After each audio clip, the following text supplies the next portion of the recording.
Buenos días. Me tocó la ronda de los valientes, los que resistieron hasta ahora, así es que me puse un color vistoso para saber si logro llamar su atención de alguna manera. Voy a hacer una presentación sobre escribir para aprender, que probablemente es como hacer un foco, como un zoom en alguno de los aspectos que hemos estado conversando, discutiendo durante la mañana, y voy a tratar de cubrir qué es escribir para aprender, cómo se enseña, pero también por qué, en la misma lógica de lo que decía Yuri. Nosotros como profesores tomamos decisiones pedagógicas basadas en un conocimiento y es muy relevante que sepamos muy bien por qué estamos haciendo las cosas. Entre otras cosas, porque cuando las cosas no resultan, uno sabe cómo resolverlas cuando tiene una cantidad de conocimiento detrás. Así que voy a tratar de cubrir los tres niveles, o los tres ámbitos. Para partir, algunas evidencias. ¿Qué cosas sabemos de la investigación que pueden servirnos para comprender este concepto? En primer lugar, sabemos que cuando los estudiantes escriben sobre los contenidos que han leído, sean estos de distintas disciplinas, de matemática, de ciencia, de historia, mejoran la comprensión de esos contenidos. Eso es algo que se sabe, que se ha investigado y que cuando se hace un trabajo de juntar distintas investigaciones, coinciden en eso. Sabemos que hay esa relación. Sabemos también que cuando se enseñan habilidades de producción escrita, los estudiantes también mejoran sus habilidades para comprender la lectura, es decir, el proceso de la lectura. También sabemos que está involucrada la frecuencia de la escritura en estos dos elementos que presentaba al comienzo. Por ejemplo, en la prueba norteamericana, que es como el símil de nuestro CIMSE, se hizo un análisis que yo encontré interesante, que los estudiantes que les había ido mejor en la comprensión de lectura eran estudiantes que después, cuando los encuestaban en una encuesta cerrada que venía además de la prueba, eran aquellos que declaraban que sus profesores les hacían escribir sobre lo que habían leído con mayor frecuencia. En particular, los que decían que sus profesores les hacían escribir sobre lo que habían leído semanalmente o mensualmente. Otro ámbito de evidencia. Esto es mi propio interés de investigación, así que por supuesto lo incluí por eso. Lo que sabemos también en el ámbito de la formación de profesores es que hay una relación entre aprender a ser profesor y escribir. Es decir, que tal vez es posible, y hay algunas pocas investigaciones que lo están explorando, que un profesor puede aprender a pensar como un profesor, a razonar como un profesor por la vía de escribir. Por ejemplo, que se podría aprender a reflexionar pedagógicamente, a lo que se refería Judy al final en su última diapositiva, si es que nosotros pudiéramos mostrarle a los profesores cómo se ve una reflexión pedagógica por escrito, como un modelo de reflexión pedagógica como escrito, y que ellos a su vez practicaran frecuentemente reflexionar pedagógicamente como ese modelo, y que aparentemente se produce mejor ese aprendizaje de esa manera. Son distintas evidencias, ¿sí? Aprendizaje de ciencia, de matemática, de historia, ¿sí? En relación con la escritura, aprender a ser profesor. Yo he leído otras investigaciones sobre aprender a ser enfermera o aprender a ser médico relacionado con la escritura. La pregunta que tengo es, ¿qué supuestos están detrás de esos resultados? Es decir, ¿hay algo que está detrás de todo eso y que lo sustenta y que lo agrupa? Yo diría que tal vez atrás, demasiado atrás, pero lo que está en la base de estas evidencias, de estas investigaciones, es una relación entre el lenguaje y el pensamiento. Al menos de dos maneras. Los conceptos respecto de los cuales nosotros pensamos llegan a nosotros mediados por el lenguaje, ¿sí? En etiquetas verbales que adquirimos desde que somos niños en nuestras casas. Es decir, que aquello sobre lo que nosotros pensamos llega a nosotros a través del lenguaje. En ese sentido, una relación entre lenguaje y pensamiento, el concepto de hermano, el concepto de familia, el concepto de amor, el concepto de patria, qué sé yo, conceptos complejos vienen a nosotros a través de las conversaciones en la casa, ¿sí? Mediados por estas etiquetas. Pero también nosotros aprendemos cómo razonar respecto de esos conceptos de una manera mediada por el lenguaje. Por ejemplo, si en una casa es muy común que la familia en la mesa argumente, los niños aprenden no solamente sobre qué razonar y sobre qué hablar, sino que también cómo, ¿sí? Para dar razones con eso. Si en la escuela nosotros como profesores tenemos a los niños constantemente en un ejercicio de preguntas y respuestas, preguntas cerradas, preguntas abiertas, preguntas de inferencia, los niños también aprenden maneras de razonar con el contenido, haciendo inferencia, haciendo análisis, ordenando. Es decir, que hay una relación entre el lenguaje y el pensamiento tanto en los contenidos del pensamiento y en la forma en que nosotros razonamos con esos conocimientos. Eso es lo que yo creo que está detrás de estas distintas evidencias que son de distintos ámbitos. ¿Cómo ocurre con la escritura, entonces? ¿Cuál es la relación entre la escritura y el razonamiento? Charles habló más temprano sobre los géneros discursivos y dio una explicación, así que me la puedo saltar. Pero lo que yo creo que es interesante para el tema de escribir para aprender es que los géneros discursivos, cuando nosotros los aprendemos, también nos imponen determinadas maneras de razonar, digamos, discursivamente, y que son diferentes. Por ejemplo, si yo escribo una noticia, aprendo a razonar de una manera secuencial y de una manera cronológica, ¿verdad?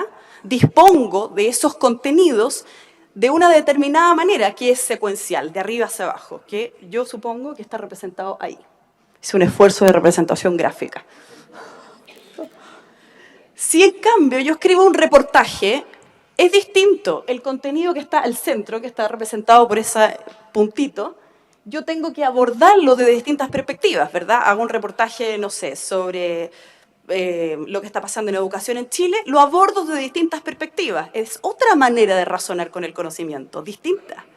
Si yo hago una columna de opinión, yo hablo sobre un conocimiento, digo cosas, que podrían ser esas que están ahí, pero además tengo que relacionarme con lo que otros han dicho, ¿sí? Ellos dicen, los otros dicen y yo digo, ¿sí? Son otras maneras de razonar y que están representadas en los géneros discursivos. En ese sentido, cuando nosotros enseñamos a los estudiantes a usar distintos géneros discursivos, a escribir con ellos, les estamos enseñando distintas maneras de razonar con el conocimiento, ¿verdad? Lo que es bueno, creo yo, y también es malo, porque hay algunos géneros discursivos, y yo diría que en general suelen ser bastante dicotómicos, ¿no? Como problema, solución. Ellos dicen, yo digo, tienen esto similar y tienen esto distinto, y otros tipos de pensamiento a lo mejor no están tan representados, ¿no? Pensamientos más creativos, pensamientos más divergentes, parece que no han sido necesariamente estabilizados en estos géneros discursivos y por lo tanto nosotros no los enseñamos. Es decir, es bueno en el sentido que introducimos a los estudiantes a maneras convencionales de razonar discursivamente, pero es malo porque también es limitante, ¿sí? Veo las dos cosas. Entonces, ¿qué entendemos por escribir para aprender? Esto es una choreza. Mi hijo me mostró que si uno va a Google, uno puede buscar desde cuándo una palabra ha aparecido en todos los libros que tiene digitalizados Google desde el año 1800. Y descubrí que el concepto de escribir para aprender es bastante nuevo, si se fijan en el gráfico, recién desde los años 80. Si uno hace este mismo ejercicio, no lo voy a hacer acá, pero si uno hace este mismo ejercicio y pone escribir, aparece desde 1800 en todos los libros que se han escrito. Pero la noción que se llamamos epistémica de la escritura, es decir, que escribir media el aprendizaje, es una cuestión bastante novedosa. Por lo tanto, no sería raro que no sepamos muy bien cómo se hace, ¿sí? La pregunta es, ¿escribir implica siempre aprender? Quisiera que la tuvieran en mente de aquí en adelante para que podamos ver entonces qué hacemos como profesores. Entonces, escribir sí es una forma de aprender cuando el proceso de escribir involucra conductas que actúan como estrategias de aprendizaje. Lo mínimo que debería ocurrir es que se reorganice mi conocimiento, es decir, yo sabía una cosa y después de escribir sé más o sé otras cosas, ¿sí? En esas condiciones hay aprendizaje cuando hay escritura, no cuando no se produce eso. Hay algunos investigadores que dicen que escribir y aprender son tareas similares cuando uno ve estas representaciones del proceso de escritura que involucran mucha metacognición, mucha planificación, es decir, cualquier cantidad de procesamiento, ¿sí? En esos casos podríamos decir que hay aprendizaje. Se van a preguntar por esa foto, ¿cierto, Javier? Yo creo que la noción de escribir para aprender está relacionada con determinadas maneras de entender más ampliamente el aprendizaje y la enseñanza.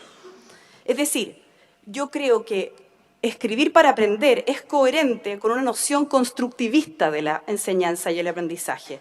No, por ejemplo, con nociones del aprendizaje como transmisión o memorísticas, no tiene nada que ver con eso, ¿sí? Debería también estar centrada en el aprendizaje y no en la enseñanza. Y entonces cuando yo le explico esto a mis estudiantes, yo formo profesores, yo les pongo esta preciosa analogía del pescado frito, que yo creo que sirve. Lo que yo les digo es que cuando hagan escribir a sus estudiantes para que aprendan, los estudiantes deberían, igual que cuando uno hace pescado frito, tomar el pescado, pasarlo por el batido, pasarlo por la harina, pasarlo por el aceite, y lo que sale al final es otra cosa. Eso es, en una analogía no sé si muy buena o muy mala, el constructivismo, ¿no? Está el principio básico. Lo que yo hago es, sobre la base de un conocimiento previo, lo proceso de distintas maneras, lo subo, lo bajo, lo bato, lo analizo, y finalmente lo que sale es otra cosa. Es decir, que escribir para aprender es coherente con la noción más general, de la didáctica general, si quieren, de constructivismo. Siempre, entonces, involucra una construcción activa, es decir, no podemos esperar que haya escribir para aprender si los estudiantes son pasivos. También es personal, puesto que se trata de mis conocimientos, y también es autorregulada. Entonces, ¿es posible escribir y no aprender? Les traje dos evidencias, una de cuarto básico y otra de cuarto medio, para que nos hagamos esta pregunta. ¿Es posible escribir y no aprender? Lo voy a leer. Érase una vez un día, yo y mi mamá fuimos a la plaza del centro y esa vez yo me encontré con mi prima y mi prima dijo, ¿por qué no jugamos? Dijo mi prima. Y yo le dije, vamos a jugar a los columpios. Y ella me dijo, ya. Y yo le dije, ¿quién se balancea más fuerte? Y la que se balanceó más fui yo. Y yo le dije, ¿por qué no paramos y vamos a jugar quién dura más en los fueros? Y la que ganó fue mi prima y de repente fuimos a jugar al pasto y yo le dije, ¿sigo? No es necesario, ¿verdad? Ok.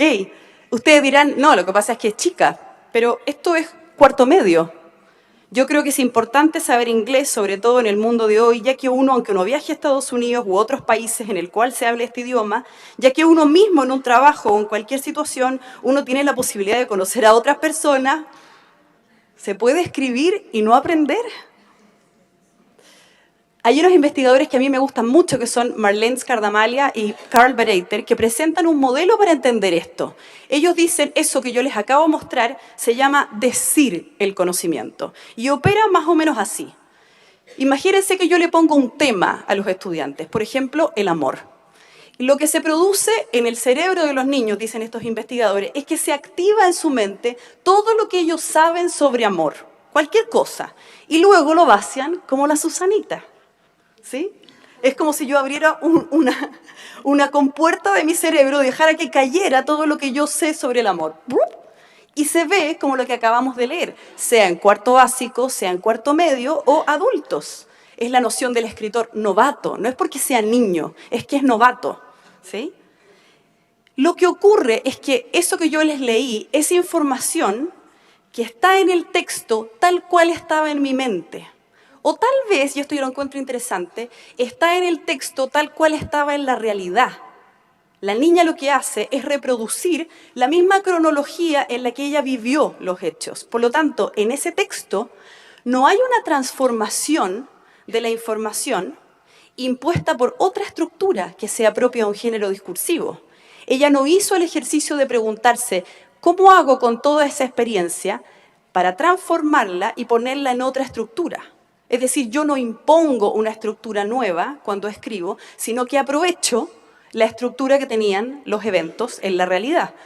De eso se deduce que probablemente lo más sencillo para un escritor es escribir cronológicamente o causalmente, puesto que la vida es bastante causal, ¿verdad? Una cosa lleva a la otra, o una cosa pasa antes, la otra pasa después.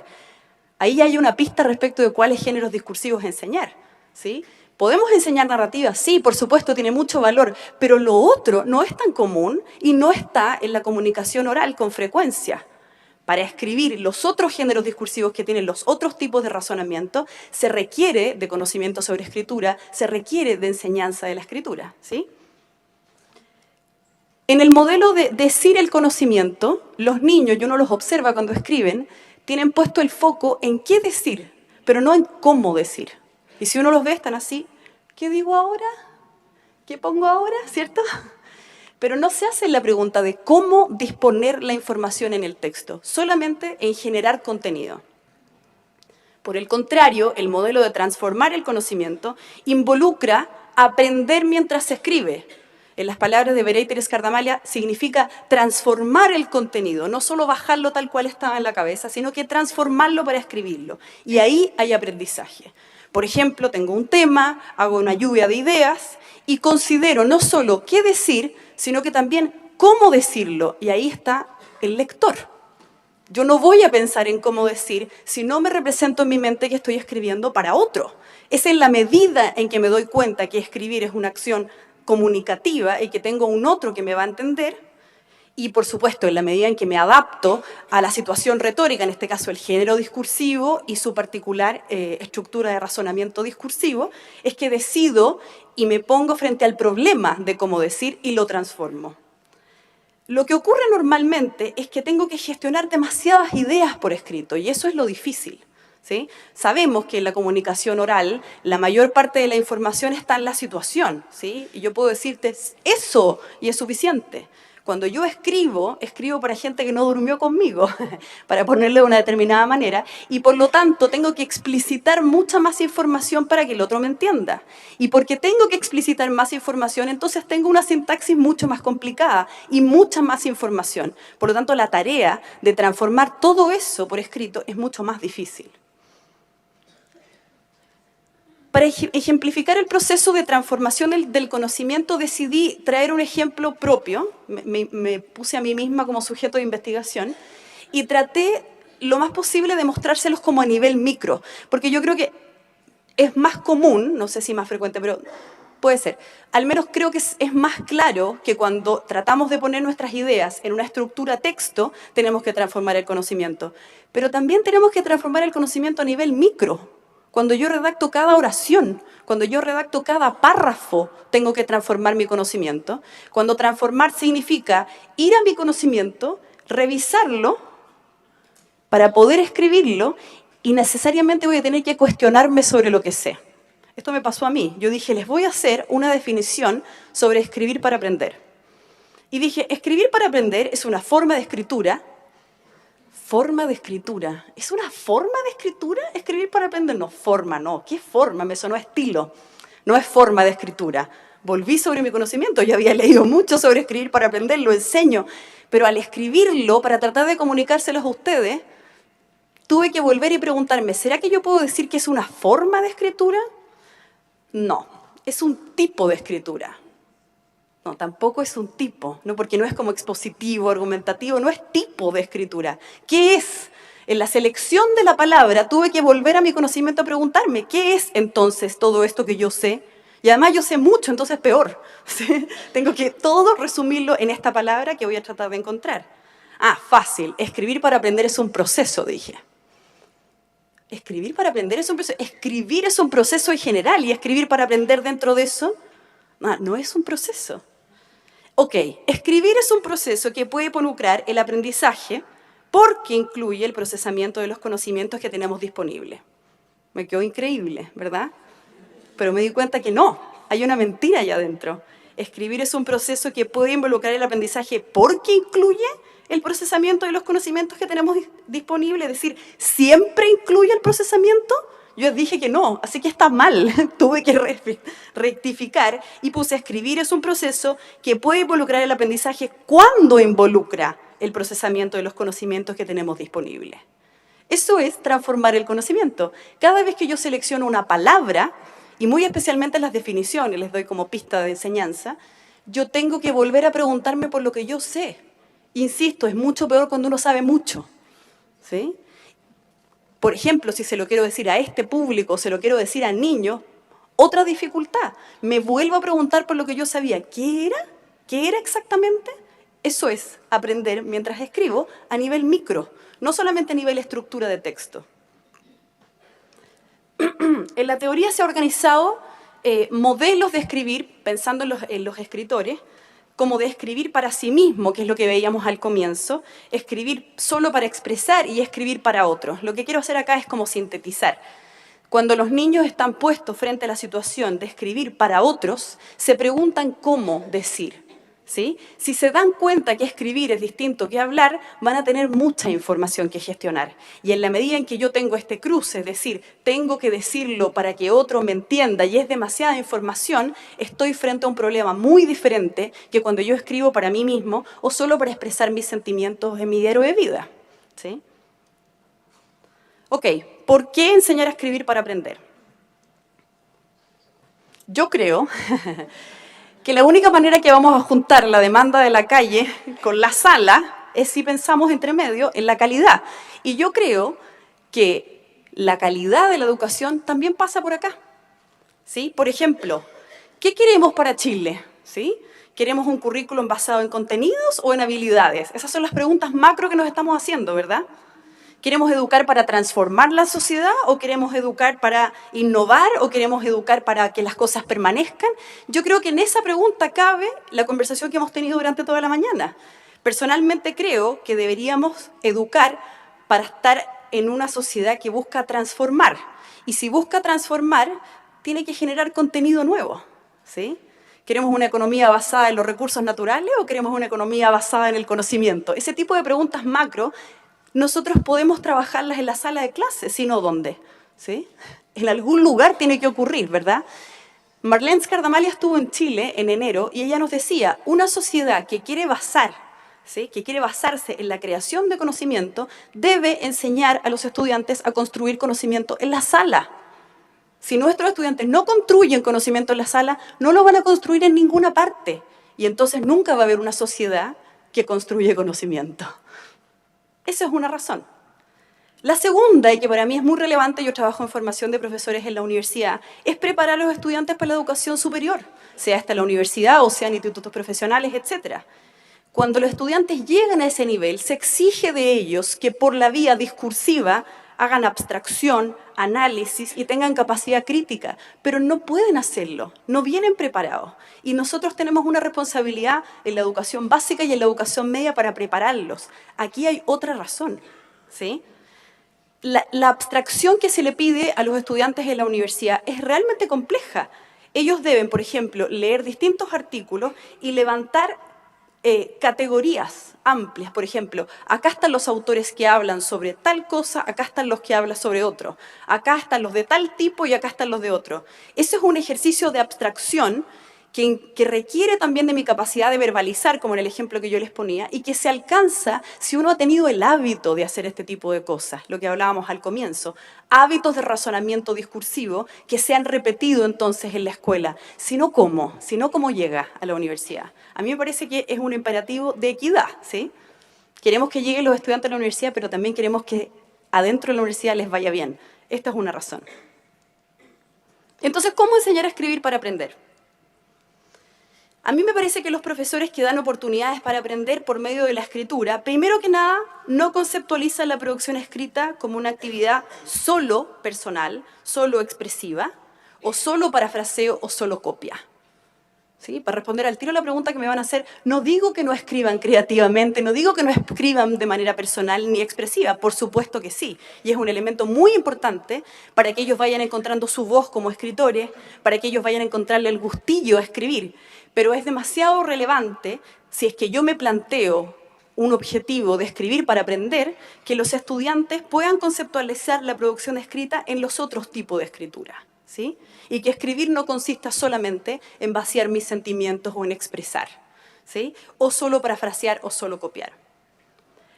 Estos maestros que enseñan para aprender se ocupan también de transmitir a sus estudiantes que escribir entonces es distinto de hablar. Y los niños no necesariamente se han dado cuenta de eso. ¿Por qué va a ser distinto que hablar si normalmente a mí me funciona? ¿Sí? La pregunta que le hacían a la Javiera antes respecto de la escritura en carro. ¿Por qué los niños escriben en carro? Porque usan la estrategia de traspasar lo oral a lo escrito. Y en castellano eso funciona.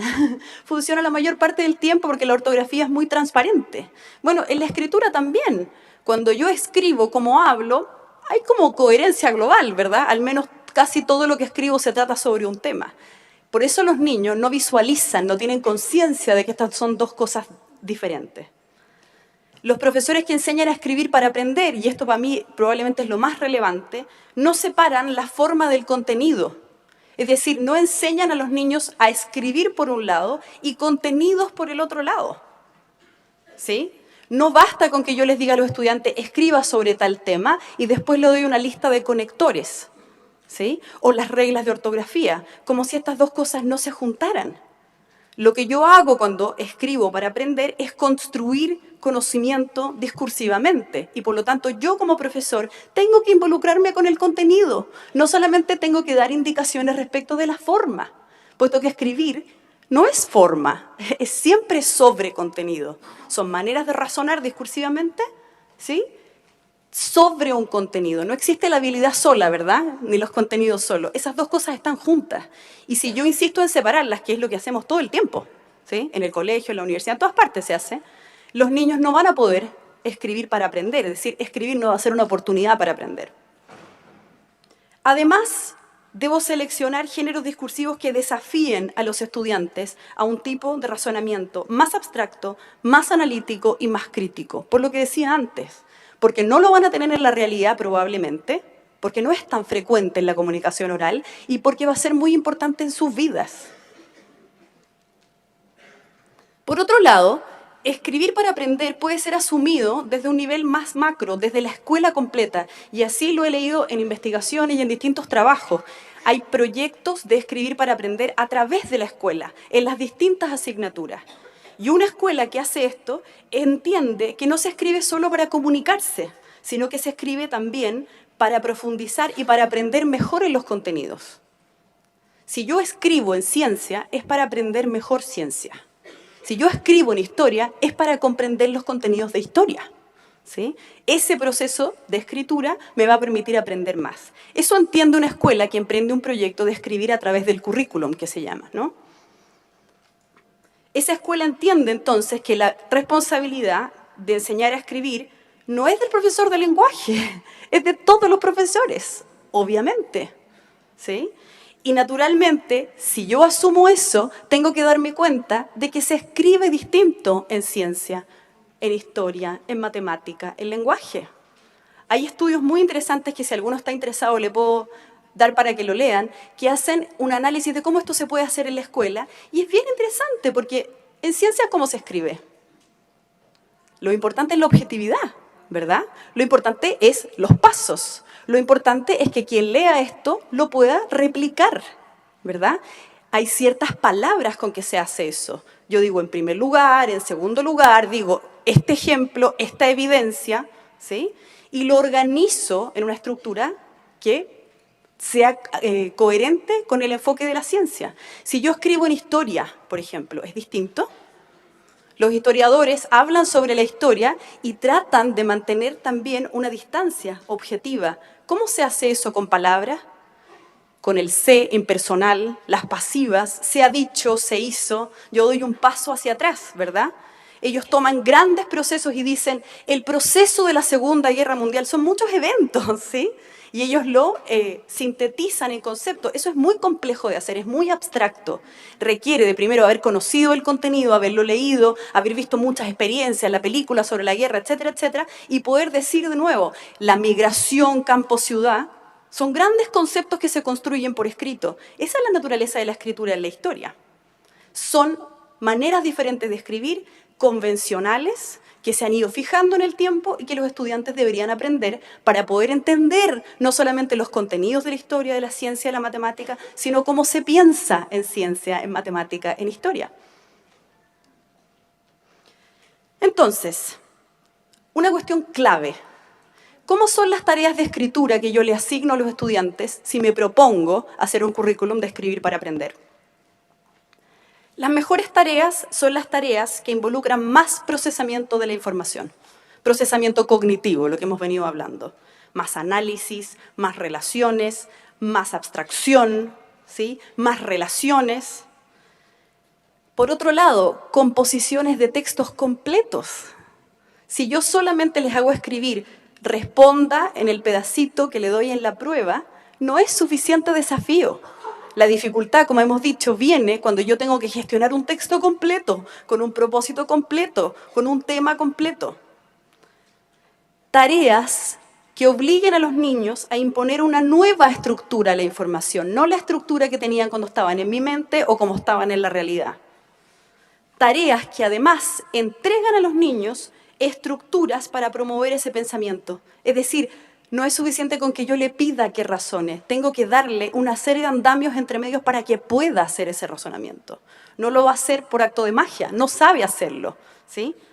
Entonces les puse algunos ejemplos en la columna de la izquierda, algunas tareas que yo considero más de bajo nivel y otras de alto nivel a la derecha. Entonces, por ejemplo, yo le puedo decir a los niños, comente por escrito este texto. Es mucho mejor si le digo, escriba un comentario en el que identifique el punto de vista del autor del texto y los argumentos que esgrime para fundamentarlo. A lo mejor ya leyó el texto, pero cuando yo le diga que haga esto, lo va a tener que leer de nuevo. Va a tener que volver a entenderlo, va a tener que volver a procesarlo, va a tener que analizar cuál era el punto de vista del autor y eso lo va a sacar de leer el texto completo. A lo mejor no va a estar dicho, ¿sí? Y luego, ¿cuáles son los argumentos? Lo mismo, va a tener que seleccionarlo. Y luego el problema de poner todo eso por escrito es mucho procesamiento. Ahí va a aprender, ahí va a entender el texto mucho mejor, ¿sí? Si le pido, describa al personaje, puede ser entretenido, pero no es suficientemente desafiante para que ahí haya aprendizaje. Mucho mejor, escriba un ensayo en el que compare las motivaciones de los dos personajes principales del texto y la manera como éstas se relacionan en la trama. Va a tener que tomar un personaje, ver cuáles son sus motivaciones, el otro, y luego hacer un ejercicio de comparación, mucho más procesamiento cognitivo, ¿sí? En ciencia, tome notas del experimento. Notas. ¿Qué pueden hacer los niños si les digo tome notas? Cualquier cosa, ¿sí? Algunos lo harán un poco mejor, otros peor, pero no tienen estructura para hacerlo. Yo, en la tarea, tengo que entregar la estructura para que haya aprendizaje. Entonces, escriba un informe en el que registre la hipótesis de trabajo, los materiales, los procedimientos, los resultados y las conclusiones. Yo le entrego la estructura para pensar en lo que pasó en ciencia, para pensar por escrito. La típica pregunta, ¿le gustó el cuento? Escriba un comentario completamente desestructurado. ¿Sí? Puede ser entretenido, insisto, puede ser motivante, pero si mi objetivo es que aprenda, si ese es mi objetivo, mucho mejor decirle, escriba un comentario sobre el cuento, inicie con una afirmación, me gustó o no me gustó el cuento por tal razón, y ahora desarrolle razones, una en cada párrafo, y luego fundamente sus razones, por ejemplo, con su experiencia personal, con lo que más le guste. Eso es estructura. En otras palabras, lo que estoy diciendo es que cuando enseñamos para aprender con enfoque de proceso, que es lo que hemos venido diciendo toda la mañana, ¿sí? Yo como profesor, ¿qué es el enfoque de proceso? Es lo contrario del enfoque de producto. No estoy preocupado de que me entreguen un producto para ponerle una nota, como decía la Javiera, sino que yo estoy preocupado de trabajar con el estudiante todas las etapas del proceso en la que el estudiante podría aprender a razonar y podría ir comprendiendo mejor el contenido respecto del cual va a escribir. Por ejemplo, si yo les doy esta tarea a los estudiantes y les digo, escribe un reportaje sobre la música chilena, esto es como un proyecto largo, ¿verdad? Les digo, lee las fuentes, registra en notas, usa tus notas después para clasificar las lecturas por tema, ¿sí? Tiene un volumen de lecturas, clasifícalas, estos son los que hablan de esto, los de lo otro, ¿sí? Después, cada uno de esos pilas de textos se va a constituir en una de las secciones de tu texto, ¿sí? Una sección de tu reportaje, redacta cada sección, vas a tener que sintetizar la información aportada por todas esas fuentes que pusiste en esa pila, pide al compañero que te lea, ya hemos hablado bastante sobre revisión entre pares, después vuelve a tu texto, revisa, reescribe, etc. Le doy todas estas tareas al estudiante. ¿Cuál es mi rol como profesor desde una perspectiva de proceso? ¿Suficiente con esto? Obvio que no. Lo que necesito hacer ahora es ayudarlo en cada etapa del proceso. Por ejemplo, ok, acá están las lecturas, en la primera columna a la izquierda donde dice fuentes. Están las lecturas y le enseño, anda al texto y dime de qué se habla en el texto y qué se dice sobre eso. Por ejemplo, este es un texto sobre música mapuche. ¿De qué se habla? De la música mapuche. ¿Y qué se dice? Que es principalmente religiosa, que los instrumentos se usan, cuáles instrumentos se usan y que incluye la improvisación. ¿Sí? Y luego le digo, haz otra columna donde vayas pensando ya, ¿de qué manera esto que leí y que acabo de fichar con este orden me podría servir para mi reportaje? ¿Ok? Lectura crítica, leer para escribir. A continuación, la última columna que aporta el reportaje, ocúpala para planificar. Y aquí viene el problema. ¿Cómo pongo esto que yo acabo de leer, todo este volumen, toda esta cantidad de cosas que yo sé, en una estructura de planificación? Bueno, si está en una tablita como esta, a lo mejor es más sencillo que si tengo que hacerlo en mi mente. Los niños no necesariamente se van a estructurar si yo no los estructuro. Tengo distintas informaciones. Información sobre un tipo de música chilena, la mapuche, información sobre los orígenes de la música, descripción de la música chilena contemporánea, descripción de los instrumentos típicos de la música de los indígenas de Chile, características del rock, características del punk. Todo eso leyó. ¿Qué hace ahora? ¿Cuál es el título? Por ejemplo, la música chilena ayer y hoy, la música desde los orígenes hasta hoy día. Haciéndose esa pregunta, el niño naturalmente va a tener que hacer un ejercicio de abstracción, construir una nueva categoría o expresar en una oración algo que sintetice todo eso que leyó. Es decir, que lo que leyó va a tener que volver a leerlo, va a tener que volver a pensarlo, va a tener que volver a entenderlo. Ahí hay aprendizaje.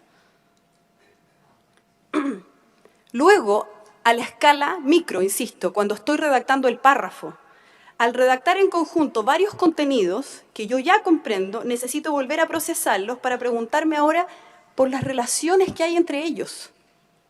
Por ejemplo, si yo digo, tengo en mis notas, ¿sí?, en este cuadrito, la música mapuche es la principal música indígena en la actualidad, la etnia mapuche es la etnia indígena de mayor presencia en Chile, y eso tengo que ponerlo en conjunto, en una oración. Lo mínimo que tengo que preguntarme es cuál es la relación entre la primera información y la segunda. Y yo creo que la relación es concesiva, ¿sí? Es decir, dado que la etnia mapuche es la de mayor presencia en Chile, su música es la principal música en la actualidad. Hacerse la pregunta de cuál es la relación lógica que hay entre dos informaciones es muy difícil y debe ser enseñado sistemáticamente. Y cuando me hago esa pregunta, entiendo mucho mejor la información que acabo yo mismo de poner en esta lista. Lo mismo cuando yo trato de poner en un párrafo la idea principal que nosotros le pedimos a los estudiantes. Escriban los párrafos, primero una idea principal y después detalle. Chino, es difícil. ¿Cómo lo hago? Esa idea principal va a tener que ser un decantado, una categorización, una abstracción de una cantidad de informaciones que yo sé, ¿sí? Todas las informaciones que están a la izquierda, por ejemplo, los mapuches cantan y bailan para honrar sus deidades, esto tiene que ver con su fe, cantan para hacer dormir al niño, para enterrar a los muertos, etcétera, etcétera. Todo eso se convierte en lo cotidiano y lo sagrado. Es un ejercicio de abstracción muy difícil, que me va a obligar a pensar de nuevo en lo que yo había leído, en lo que yo pensaba que ya sabía. Entonces, ¿existen géneros de escribir para aprender? Puede ser, pero depende de lo que yo haga con ellos. Depende de cuánta estructura le dé a los niños, depende de cuánto enfoque de proceso le ponga a mi pedagogía, ¿sí? Por ejemplo, se dice normalmente el resumen es ideal como género de escribir para aprender, pero yo le digo a los niños resuman, a mis estudiantes en la universidad resuman, y lo que me entregan es un parafraseo, ¿sí? Entonces los profesores dicen, no importa, fácil, le digo, diga solo lo más importante. ¿Pero qué es lo más importante? ¿Sí? No es suficiente. Esas indicaciones no son suficientes, no ponen suficiente estructura. Una propuesta, ok, escríbalo así el resumen. Primero, haga una afirmación general sobre el tema del texto y sobre su propósito. Por ejemplo, en este texto el autor habla sobre el amor para describirlo. Y luego, en el cuerpo del texto, incluya lo que dice el autor en el marco de ese propósito. Es decir, al principio describe la base biológica del amor, después describe el sentimiento, después describe la influencia cultural. Estructura, ¿sí? Si no, los niños hacen cualquier cosa, lo que pueden.